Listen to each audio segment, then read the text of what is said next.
Hello, j'espère que vous allez bien et que voilà, vous avez une météo plutôt ensoleillée pour cette belle journée et cette nouvelle vidéo sur la chaîne Le Pouvoir des Hypersensibles. Aujourd'hui, on va voir ensemble l'importance d'avoir un cadre pour un profil hypersensible. Bonjour à tous, je m'appelle Déborah Chapelle, je suis votre coach au potentiel émotionnel. J'accompagne les enfants, les collégiens, lycéens, jeunes, adultes hypersensibles à gérer leurs émotions et à choisir un parcours professionnel qui leur ressemble vraiment. Aujourd'hui, j'avais envie de faire un focus sur l'importance du cadre, parce que souvent, en fait, j'ai remarqué qu'en tant qu'hypersensible, j'avais beaucoup de difficultés, enfin pas de difficultés, mais une certaine rébellion contre le cadre. En fait, j'aime bien déborder du cadre.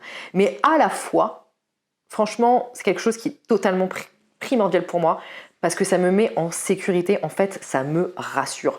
Le cadre, les règles, le fait d'avoir des tâches, de tout bien noter, etc. Il y a un côté un peu stressant quand c'est mal fait, mais quand c'est très bien fait, j'avoue que moi, ça me rassure. En fait, la manière dont je le fais aujourd'hui, ça me permet d'être beaucoup plus performante. Le fait d'avoir un cadre pour un hypersensible, ça va lui permettre, en fait, pas d'éteindre, c'est pas du tout le mot, mais de mieux gérer ses pensées, sa pensée en arborescence. Vous savez, on a déjà vu la vidéo sur les pensées en arborescence, et le fait de trop penser, pour un hypersensible, c'est réfléchir toujours, on se dit toujours comment, pourquoi, machin, etc. Et du coup, on passe tellement notre temps à se poser 10 milliards de questions qu'en fait, on ne passe pas à l'action. Donc le fait d'avoir un cadre, d'avoir quelque chose de ultra cadré, des règles, des tâches spécifiques à accomplir, ça nous aide. Ça nous aide à passer à l'action et du coup à être beaucoup plus performant. L'hypersensible aime la justice. Donc quoi qu'il arrive, l'hypersensible respecte les règles. S'il ne les respecte pas, c'est que finalement il y a quelque chose de pas vraiment logique dans les règles qui ont été mises en place. Vous voyez ce que je veux dire? Donc, comment l'importance en fait, comment respecter le cadre, pourquoi c'est important d'avoir un cadre et comment dire être performant. Je vous invite vraiment, vous hypersensibles, à noter sur une feuille vos tâches, vraiment à programmer les choses. Je vais vous donner un exemple super concret qui m'est arrivé il y a encore quelques jours. En fait, il y a quelque chose, je préparais mes vidéos et je m'aperçois que j'étais en train de noter mes différentes idées, voilà, je préparais mes vidéos. Et en fait, je commence, paf, les pensées arrivent. Je me dis, ouais, mais en fait, tu vois, j'ai les vidéos. Et du coup, j'ai toujours pas les articles, machin. En fait, le problème, c'est que quand j'ai les vidéos, donc je les fais monter, etc. Puis après, je dois les plugger sur YouTube. Mais du coup, ça me prend beaucoup de temps parce que oui, derrière, il faut que je fasse la description de YouTube. Et puis derrière, il y a les tags. Mais en fait, j'ai pas encore travaillé sur les tags. Ah oui, mais en plus, mince, c'est vrai que je vais devoir aussi travailler bientôt sur ma communication LinkedIn. Enfin, ça part en vrille totale. Et je me suis dit, tu vois, Deb, là, t'es en train de te perdre. Et le problème, c'est que tu es en train de te perdre, tu es trop en train de réfléchir, tu es en train de réfléchir à toutes les tâches que tu as à faire, tu notes rien, et du coup, tu fais même pas ce que tu étais en train de faire, donc déjà préparer tes vidéos, puisque c'est pas terminé. Et en plus, le fait que tu notes rien, ça te rassure pas, et tu vas faire zéro, tu vas pas passer à l'action. Qu'est-ce que j'ai fait? J'ai ouvert mon cahier spécial boulot, quoi, et là, j'ai noté la date, et j'ai noté toutes les tâches que je dois faire. Voilà, il faut que j'écrive les articles, donc j'ai les articles, j'ai les vidéos, j'ai les descriptions vidéo, j'ai les tags à travailler, j'ai les machins, tac, tac, tac, tac, tac, tac, tac, j'ai fait tout ça. J'ai tout mis juste sur une feuille. Et ensuite, je me suis dit, bon, je vais pas aller plus loin, parce qu'en plus il est très tard, que le lendemain, j'enregistrais les vidéos. Donc je me suis dit, voilà, là j'ai préparé mon environnement pour enregistrer les vidéos, j'ai terminé mes fiches pour préparer mes vidéos pour l'enregistrement, donc ça c'est nickel, c'est le principal.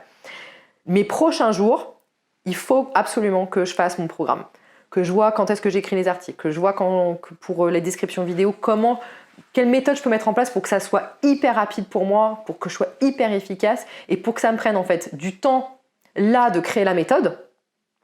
Ça va me prendre du temps, mais une fois que la méthode elle sera bookée, en 2 secondes après je vais être ultra efficace et franchement ça va me prendre 0 temps quoi.